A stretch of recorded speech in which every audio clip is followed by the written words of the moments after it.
Bienvenue dans cette nouvelle édition de Droit et Société sur Télé-École. Aujourd'hui, nous ouvrons un débat capital autour du thème l'enseignement de l'anglais, un levier stratégique pour l'avenir du système éducatif sénégalais. Face à un monde en constante mondialisation, le gouvernement du Sénégal a fait un diagnostic clair. Il est indispensable de doter nos jeunes des compétences linguistiques internationales. C'est pourquoi l'introduction précoce de l'anglais dans l'élémentaire est désormais une priorité nationale.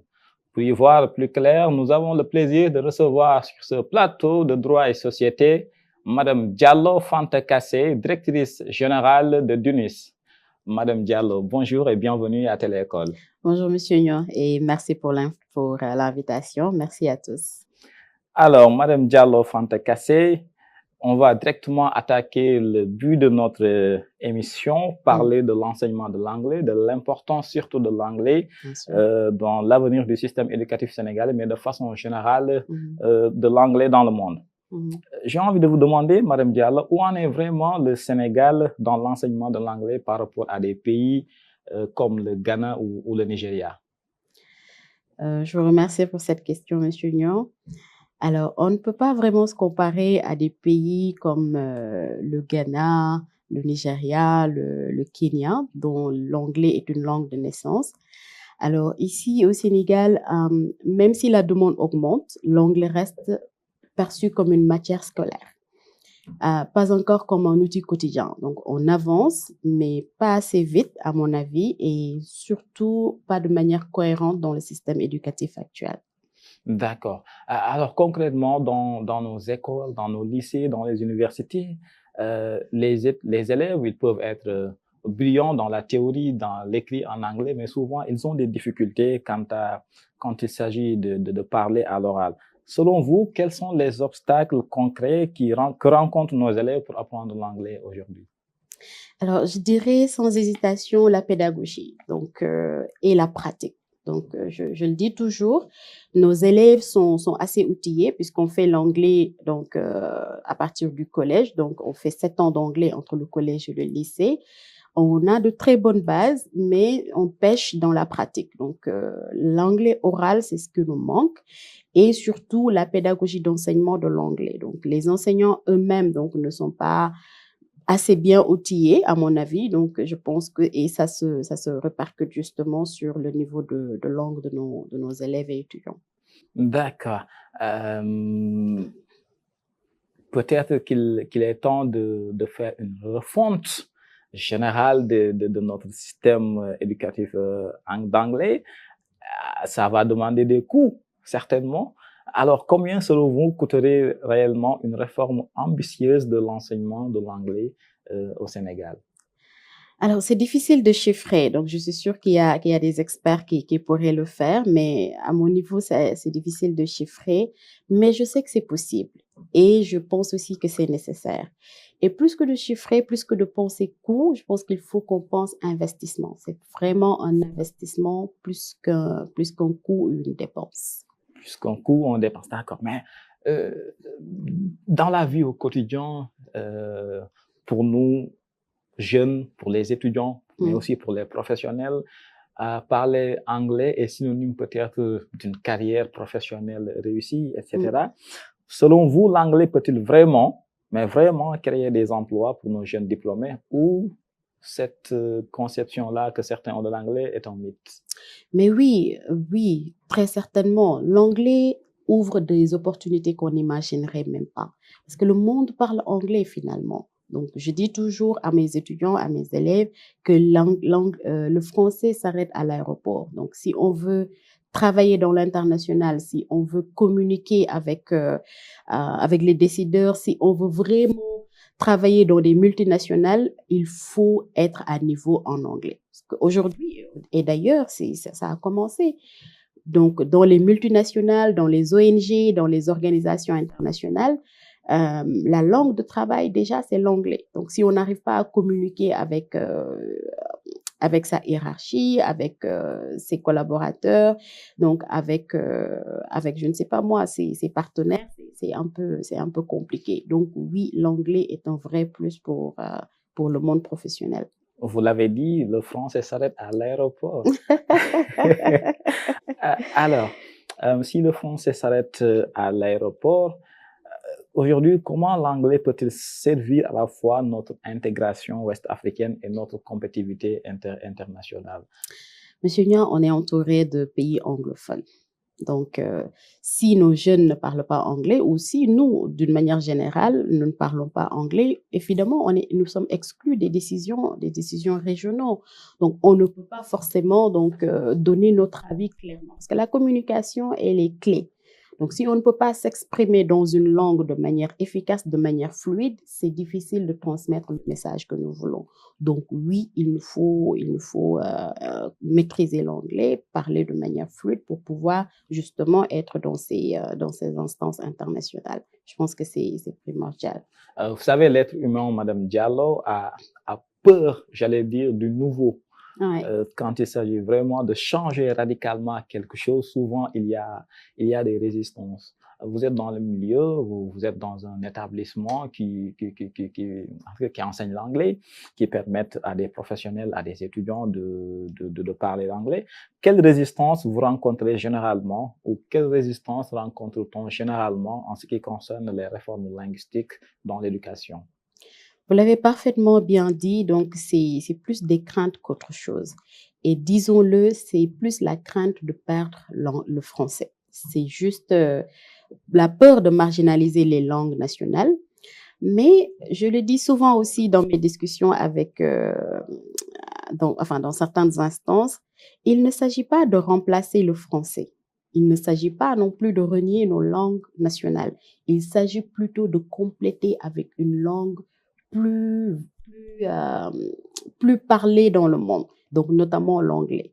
Le français, c'est ancré en nous, c'est notre culture aussi, quoi qu'on puisse dire. Nos langues nationales, ce sont nos langues maternelles, ce sont les langues de nos terroirs, etc. Mais l'anglais, donc, viendrait en complément, tout simplement. Est-ce qu'il n'y a pas une difficulté, par exemple, de vouloir, en ce qui concerne les résistances ou en ce qui concerne le problème qui existe pour parler anglais, n'y a-t-il pas de problème sur le fait de vouloir traduire en anglais ou de conceptualiser en français avant de parler en anglais? Est-ce un problème, cela? C'est un problème et une erreur. On n'apprend pas une langue par rapport à une autre langue. On apprend une langue. Donc, le français, si vous vous souvenez, à l'école primaire, on ne l'a pas traduit d'une autre langue. L'alphabet, vous l'avez appris, A, B, C, D, etc. L'anglais, donc la première erreur que nous faisons, donc à mon avis toujours, c'est d'apprendre l'anglais à partir d'une autre langue, que ce soit le français, que ce soit le wolof, que ce soit. L'anglais s'apprend comme une seconde langue, pas comme la traduction d'une autre langue. Je pense que dans la pédagogie, c'est là où on pêche le plus souvent. Et si on le corrige déjà, je pense qu'on aura fait un grand pas. On aura fait un grand pas. Je rappelle à nos chers téléspectateurs qui nous suivent sur la chaîne Télé-École, la première télé 100% éducation en Afrique au Sénégal, qu'aujourd'hui, votre émission Droit et Société reçoit Madame Diallo Fanta Kassé, directrice générale d'UNIS. Et nous allons revenir sur cet établissement pour parler de ses objectifs et de ce qu'ils font comme travail. En attendant, Madame Diallo, des pays ont réussi leur transition en anglais ou vers l'anglais. Des pays comme le Rwanda l'ont réussi en 2008. Quelles leçons le Sénégal peut-il en tirer si on sait que le Sénégal, comme je l'ai dit depuis quelques mois, a introduit précocement l'anglais, de façon précoce, l'anglais à l'élémentaire? Absolument. Le Rwanda a fait un choix politique fort quand même, il faut le reconnaître, mais ils ont formé massivement leurs enseignants et la réforme passe par là. Donc d'abord, parce que ce sont les enseignants qui transmettent la connaissance, il faut justement qu'ils soient bien formés et qu'ils soient bien outillés. Et c'est ce qu'ils ont fait et ça a bien marché. Ils ont révisé les programmes, assumé une transition structurée. Donc ce qu'il faut, une fois que l'objectif est défini, l'objectif il est clair. Où est-ce qu'on veut aller? C'est-à-dire, nous voulons que nos jeunes, nos élèves, nos étudiants soient bien outillés en anglais. Et il faut juste se donner les moyens. Donc, une fois que l'objectif est clair, c'est qu'il faut, c'est une vision partagée dans le système éducatif. Que les professeurs l'adoptent déjà, que les enseignants l'adoptent. Et après, donc, que les parents donc, et les familles servent de relais dans les maisons. Donc, je pense que c'est ce que le Rwanda a fait et ça a pas mal réussi et c'est une très belle avancée pour le système éducatif du Rwanda. De façon résumée, pensez-vous que c'était une bonne chose pour le Rwanda d'aller dans cette transition-là Ah vers oui, l'anglais? ah oui, absolument. C'était une excellente chose. C'était l'une des meilleures décisions du gouvernement rwandais, je dirais. Alors, espérons que l'une des meilleures décisions prises par le gouvernement sénégalais aussi est d'aller pas à pas vers cette transition à Mm, l'anglais. mm, Alors, vous l'avez dit, le Rwanda l'a réussi d'abord en formant des milliers d'enseignants. Alors, une chose est de former des enseignants, mhm, une autre chose est de former des enseignants compétents. absolument. Alors, comment former rapidement des milliers d'enseignants compétents pour réussir cette transition-là au Sénégal? Alors, on a parlé tout à l'heure de coûts, mais chaque réforme a des implications aussi, a des conséquences. Donc là, on ne parlera plus de coûts, mais de ressources. C'est-à-dire, il y a une pédagogie qui marche, qui est assez partagée dans le monde, qu'on peut tout simplement dupliquer. On n'a pas besoin de recréer la roue. Il y a des systèmes qui marchent, il y a des formations de formateurs qui marchent, et ça passe par les professeurs, bien sûr, et qu'il faut peut-être qu'il faut dupliquer. Et je le dis toujours, il faut qu'on insiste sur la pédagogie. Donc, j'ai l'impression qu'on continue d'apprendre l'anglais comme on l'apprenait il y a 30, 40, 20 ans. Moi-même, j'ai une formation d'anglais à l'UQAT, donc je suis bien placée pour en parler. Quand je compare la pédagogie, moi, de mes professeurs à l'époque et la pédagogie des professeurs de mes étudiants, mais c'est totalement différent. C'était efficace à l'époque, mais là, c'est plus rapide, c'est plus efficace et surtout, c'est efficient. Donc, je pense que ça passe par des ressources. Aujourd'hui, c'est vrai, le Sénégal n'a pas beaucoup de, on va le dire comme ça, on n'a pas beaucoup de ressources, mais la technologie, elle aide beaucoup. Donc, l'implication de la technologie, il y a des cours en ligne, il y a des ressources de e-learning. Donc, il y a plein de choses qu'on peut mettre en place. Mais surtout faire parler les élèves parce que ça passe par l'expression. L'anglais, c'est une langue et une langue, ça se parle. Si on se limite à l'écrit, à la grammaire, à la vocabulaire, c'est bien, mais ça limite. Donc, l'idée, c'est de vraiment faire parler les élèves. Pour parler une langue, il faut la pratiquer, dit-on. Oui. Vous parlez d'évolution technologique, ce qui était efficace il y a 20 ans, 15 ans, ne l'est plus aujourd'hui. On est à l'ère déjà du numérique, à l'ère précisément de l'IA, de l'intelligence artificielle, où on se demande la question centrale, à savoir, est-ce que finalement ces nouvelles technologies-là vont remplacer les enseignants? Alors justement, les technologies numériques, Madame Diallo, peuvent-elles remplacer le manque de professeurs qualifiés? Alors, un bon outil technologique ne remplacera jamais un bon professeur, clairement. Mais il faut qu'il vienne en complément. Donc, l'outil est nécessaire. Il faut qu'il vienne en... Quand on connaît déjà la relation de nos jeunes avec la technologie, donc ça facilite. Donc, je pense que ça peut être un bon complément. Et il existe des outils très accessibles, donc comme des vidéos interactives. Maintenant, il y a de plus en plus d'applications en ligne. Et il y a des professionnels qui développent des choses qui marchent. Donc, on a des applications comme Duolingo, NYC App que nous, on utilise avec nos étudiants. Donc, NYC App, basically, c'est une année de cours d'anglais dans une application. Donc, on est sûr que l'étudiant se lève avec, dort avec, donc l'emporte où il va, c'est dans son téléphone et il peut pratiquer donc au quotidien. Donc, c'est l'une des choses que nous faisons à Dunis et qui marche très fort. Justement, vous parlez de Dunis et de ce que vous faites à Dunis. Vous êtes la directrice générale de Dunis. Parlez-nous un petit peu de Dunis. Bien sûr, avec plaisir. Alors, Dunis, c'est la branche anglophone du groupe BEM, donc Bordeaux École de Management que tout le monde connaît. Donc, il y a 5-6 ans, le président a fait le choix, donc, il comprend bien les enjeux donc, de la mondialisation. Il a tout simplement fait le choix de mettre en place des programmes 100% enseignés en anglais. Donc, on est parti d'un programme de business, donc un programme de gestion. Aujourd'hui, on a presque une vingtaine de programmes donc, que nous déployons dans tous les domaines. Donc, c'est gestion, sciences politiques, géologie du pétrole. On a des masters, des bachelors, des cycles ingénieurs, etc. Donc, pour ne pas trop développer dans les programmes de Tunis. Mais le choix a été fait tout simplement de mettre les programmes 100% en anglais. Et comme tout le monde le sait, l'internationalisation a toujours été au cœur du groupe BEM. Donc, on est tout simplement allé un peu plus loin avec Tunis, qui prépare les étudiants ici. Donc, nous avons des campus à Dakar, mais également à Abidjan, à Douala, donc bientôt à Conakry et à Banjul. Et donc, les étudiants commencent dans nos campus et partent chez des universités partenaires. Aujourd'hui, on a un réseau de 25 universités partenaires actifs, donc des partenaires qui reçoivent nos étudiants tous les ans donc, et qui les diplôment. Donc, les étudiants font la première et la deuxième année de bachelor ici, partent pour la troisième et la quatrième année et obtiennent donc les diplômes américains, canadiens, anglais, asiatiques, etc. Donc, mais l'idée, c'est vraiment qu'ils commencent à Dakar dans la langue, avec la langue anglaise. Donc, tous nos programmes, je le disais tantôt, sont 100% en anglais et ensuite partent dans des environnements anglophones. Donc, c'est ça l'ADN de Tunis en réalité. Intéressant, très intéressant, j'allais dire. Pour parler de l'importance de quelque chose ou pour connaître l'importance de quelque chose, bien souvent, il faut assister à un problème quelconque qu'on ne peut pas résoudre par rapport à cette situation. Avant de continuer, Madame Diallo, est-ce que vous avez une anecdote à nous raconter pour nous dire ô combien l'anglais est important? Alors, je donne souvent l'exemple d'un ami. Je lui dis souvent, à chaque fois que tu reçois ton salaire, il faut que tu me donnes une partie. Tout simplement parce que cet ami en question, il est ingénieur de formation. Et je lui disais tout le temps, tu sais, dans ton métier, si tu as l'anglais, tu vas faire des étincelles.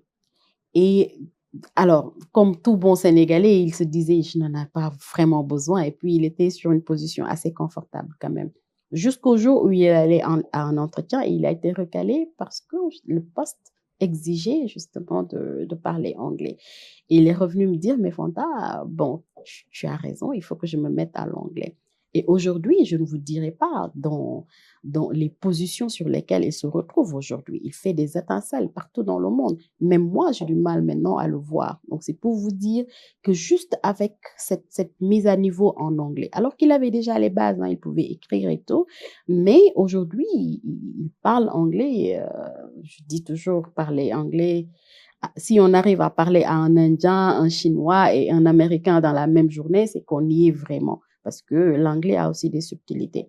Mais rien que c'est l'histoire que je raconte toujours aux professionnels que je rencontre pour leur dire que dans tous les métiers, quels qu'ils soient, donc si on veut vraiment évoluer dans l'international et ou si on veut juste être confortable sur sa position, il est primordial de parler anglais.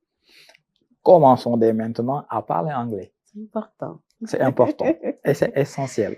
Alors, Madame Diallo, dans ce cas, faut-il rendre l'anglais obligatoire dans toutes les filières techniques et professionnelles? Si ça dépendait que de moi, je dirais oui. Oui, parce que c'est vraiment utile. J'ai eu une discussion il y a 2 jours avec un éminent médecin qui me disait que oui, moi, mes documents, mes recherches, mes publications, je les fais en anglais alors que je ne parle pas bien anglais. Et oui, c'est le genre de les outils techniques de technologie aujourd'hui, les documents, les recherches poussées, donc les publications prestigieuses, tout se fait aujourd'hui en anglais. Donc oui, les filières techniques, il faut, et encore plus qu'autre chose, les filières techniques, il faudrait vraiment qu'on intègre l'anglais dedans. En classe de terminale, mon professeur d'histoire-géographie nous avait l'habitude de nous rappeler souvent, à chaque cours, à nous, ses élèves de l'époque, que l'essentiel des recherches, de la connaissance à l'université, à 80% sont en anglais. On riait, on s'en moquait. Mais arrivé à l'université, on s'est rendu compte que c'était totalement vrai. Et j'ai un mentor du nom de Mr. Blue qui souvent nous nous incite Ouais. à aller apprendre l'anglais, à parler anglais, parce que Ouais. c'est très important. Et je crois que cette émission servira de déclic à vous, chers téléspectateurs de Téléécole, pour aller apprendre l'anglais si vous ne parlez pas encore anglais. Parce qu'encore une fois, il est temps. Il est temps. Et comment associer véritablement les parents d'élèves et la société civile à cette transformation-là? Parce que, comme on le dit, vous savez, il y a cette approche bottom-up et top-down qui se chevauche, qu'on oppose. Véritablement, quand il y a une politique publique qu'on doit mettre en place, souvent l'erreur que nos dirigeants font, c'est de s'enfermer dans des bureaux et de prendre des décisions. Or, il serait beaucoup plus pertinent, à mon sens, peut-être d'y associer différents acteurs. En ce sens, comment associer parents d'élèves et société civile dans cette transition-là vers l'anglais? Alors, on va commencer par peut-être rappeler le rôle des parents dans l'éducation des enfants. Vous savez, chaque parent aspire à ce que son enfant ait la meilleure des éducations et accès aux meilleurs enseignements qui existent. Donc, je pense qu'il suffit juste de les sensibiliser un peu plus, de leur rappeler que l'anglais n'est pas réservé à un élite, que l'anglais est accessible à tous. Et donc, ça passe par des campagnes d'information, bien sûr, mais ça passe aussi par un rappel, parce que les enfants, ils viennent à l'école inscrire, les parents, ils viennent à l'école inscrire leurs parents, ils viennent pour avoir des informations, etc. Je pense que si pendant ces séances-là, on leur rappelle donc l'importance de l'anglais pour leurs enfants, ils constituent de très bons relais à la maison. Donc, et je le dis, comme je l'ai dit tantôt, chaque parent aspire à ce que son enfant ait la meilleure des éducations. Donc, je pense que voilà, ça sera très facile d'impliquer les parents. Maintenant, en ce qui concerne les autres acteurs, comme je le dis, ça passe par la sensibilisation et les clés toujours. Donc, je pense qu'aller vers les populations, expliquer, réexpliquer et surtout les impliquer. Je pense que c'est clé aussi. Les impliquer. Alors, qu'en est-il des établissements ou des écoles privées? Alors, ils jouent un rôle moteur et je pense que les établissements privés y sont quand même. Au Sénégal, aujourd'hui, il y a très peu d'établissements privés qui ne privilégient pas l'anglais dans l'enseignement. Et ils peuvent être une vraie locomotive, donc par le partenariat justement public-privé. Et je le dis toujours aussi, hein, parce que, alors, moi, je suis j'ai toujours mon bâton de pèlerin pour plaider pour la langue anglaise. Alors, même les grandes universités aujourd'hui en France mettent en place des programmes 100% en anglais. Donc, c'est pour vous dire combien donc on y est. Je ne parle pas des écoles publiques, mais plutôt des écoles privées. Et le Sénégal ne fait pas exception. Donc, aujourd'hui, dans l'écosystème de l'enseignement supérieur, en tout cas que je connais mieux, je sais que à 90%, pour ne pas dire à 100%, les écoles privées ont des enseignements en anglais ou aspirent ou ont des projets, en tout cas, à mettre en place des enseignements en anglais. Et l'État peut effectivement donc s'appuyer sur ces pratiques déjà existantes pour développer l'enseignement de l'anglais dans les écoles, dans les universités. Alors, nous sommes au Sénégal et c'est le pays de Senghor. Nous sommes au Sénégal et nous avons nos langues locales. Ouais. À côté de nos langues locales, nous avons le français. Avant d'en venir au débat sur l'anglais et le français, il y avait déjà un débat sur nos langues locales et le français. Absolument. Le français est-il venu pour supprimer ou transformer nos langues locales? Il y avait un débat là-dessus. Maintenant, on parle d'anglais. Le renforcement de l'anglais passe-t-il nécessairement par l'affaiblissement du français et de nos langues locales? J'ai envie de vous demander. Oui, mais c'est indispensable. D'accord? On ne peut pas construire l'avenir en sacrifiant nos racines, bien sûr. Le français, c'est la langue officielle, c'est la langue de l'administration. Nos langues nationales, c'est notre identité. C'est clair. L'anglais vient en complément, comme je le disais tantôt, pour nous ouvrir d'autres portes. C'est une richesse d'avoir plusieurs langues.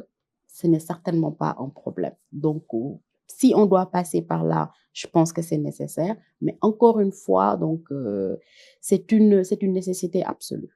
Une nécessité absolue. Et on espère que d'ici quelques années, quand il viendra l'heure d'évaluer, le bilan sera positif. Et justement, par rapport à ce bilan-là. Mm. Dans 10 ans, Madame Diallo, à quoi reconnaîtra-t-on qu'on a réussi cette transition, cette réforme? Alors, quand les jeunes parleront anglais avec confiance, quand un Sénégalais ne dira plus sorry, my English is not that good. So, je pense que Comme je le dis voilà, souvent, je pour me sens commencer une visé. discussion avec quelqu'un, je pense qu'on aura, on aura réussi quelque chose. Mais encore une fois, alors, on peut y arriver. Donc, avant même de donner les critères de réussite, autant pour moi. Mais je pense que nos jeunes, nos diplômés seront à l'aise, ou juste nos professionnels seront à l'aise pour prendre leur CV, aller déposer dans les plus grandes multinationales, dans les organisations, euh, dans les, euh, dans les instances régionaux, je pense qu'on aura réussi. Quand un jeune sera juste à l'aise de prendre son CV et d'aller déposer sans appréhension, sans blocage, je pense qu'on pourra dire qu'on a quand même réussi. Qu'on a réussi, Ouais. c'est l'essentiel, je Ouais. crois. Il faudra y aller dès maintenant. Alors, peut-être une question qui n'est pas tout à fait... bon, c'est une question que je pose comme ça. Peut-être on aura une réponse, peut-être on n'en aura pas. Mais si l'État du Sénégal, par exemple, devrait nouer des partenariats, quels partenariats concrets le Sénégal devrait-il nouer dès maintenant? Alors, j'ai envie de dire avec des universités anglophones, mais comme je l'ai dit tantôt, le privé, dans pas mal d'écoles privées aujourd'hui, l'anglais est déjà une norme. Donc, je pense que l'État gagnerait un peu à s'ouvrir au privé, donc pour justement qu'ils partagent les best practices qu'ils ont déjà mis en place pour voilà, former leurs étudiants. Ce n'est pas exceptionnel. Et aussi nouer des partenariats avec des entreprises de technologie, parce que je dis toujours la technologie est au cœur donc de notre quotidien aujourd'hui. Et quand on connaît encore une fois la relation de nos jeunes avec la technologie, je pense que ça pourrait être un très bon levier. Et les acteurs du privé pour créer des programmes de terrain ancrés dans la réalité des métiers.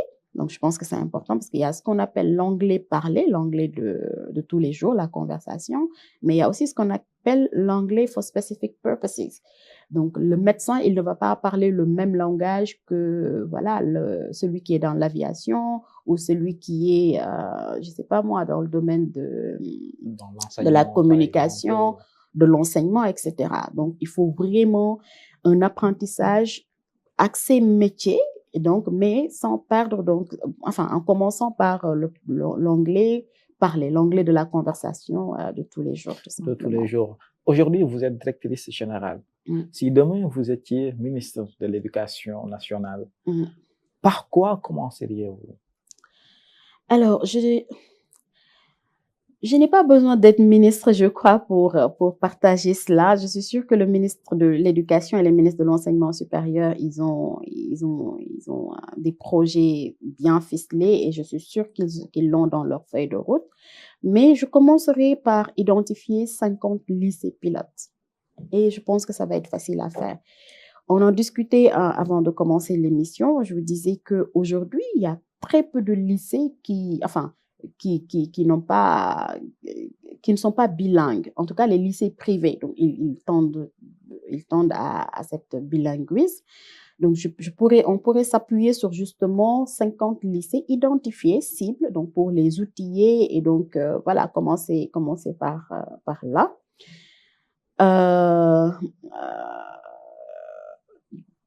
Des enseignants bien formés, donc on ne peut pas faire l'impasse sur la formation des enseignants, bien sûr, mais aussi des contenus adaptés, du numérique, un vrai suivi.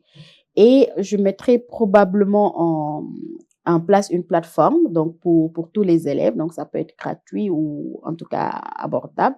Mais je pense que ça peut être quelque chose qui aiderait justement à la mise en place, donc, enfin, à la réforme de l'enseignement de l'anglais. De l'enseignement de l'anglais. Madame Diallo Fantakassé, la discussion a été tout au long de cette émission très fluide. Cela témoigne de la passion que vous avez à parler d'un sujet qui vous passionne déjà.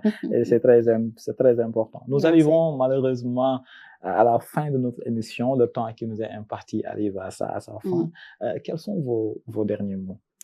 Vous remercier, Monsieur Niang, donc remercier également votre Téléécole. télé-école donc pour l'invitation. Et moi, comme vous le disiez, c'est un sujet qui me passionne. Donc, je le disais tout à l'heure, moi, j'ai toujours mon bâton de pèlerin quand il s'agit de de plaider pour l'enseignement de l'anglais, parce que moi-même, je le disais tantôt, je suis un pur produit de l'université Cheikh Anta Diop où j'ai fait anglais. Et aujourd'hui, vous n'imagineriez pas donc les portes que cela m'a ouvert avec cette unique compétence donc de parler anglais. Aujourd'hui, donc j'interagis avec les plus grands de ce monde, donc et je vais partout dans le monde juste parce que je peux parler anglais. Et il me tient à cœur justement que nos jeunes donc puissent profiter justement de ces opportunités. Donc merci encore de m'avoir donné l'opportunité donc d'en parler. Donc c'est des sujets qu'on devrait développer un peu plus souvent donc dans nos environnements. Donc je vous en remercie. C'est moi qui vous remercie d'avoir accepté cette invitation et j'ose espérer que ce ne sera pas la dernière. Il y en aura bien d'autres. Chers téléspectateurs de Télé-École, c'était votre émission Droit et Société. Aujourd'hui, nous avons reçu sur notre plateau Madame Diallo Fanta Kassé, pertinente qu'elle est, vous l'avez justement remarqué, et nous parlions de l'importance de l'enseignement de l'anglais dans le système éducatif sénégalais. Et nous voilà à la fin de cette émission. Merci d'avoir été avec nous tout au long et nous vous donnons rendez-vous très prochainement pour d'autres émissions éducatives sur la chaîne Télé-École, la première télé 100% éducation en Afrique, au Sénégal. D'ici là, restez connectés sur Télé-École dans toutes ces plateformes. La pédagogie, la démocratisation de l'éducation continue. Radio École. Vous écoutez Radio École, la voix de l'éducation.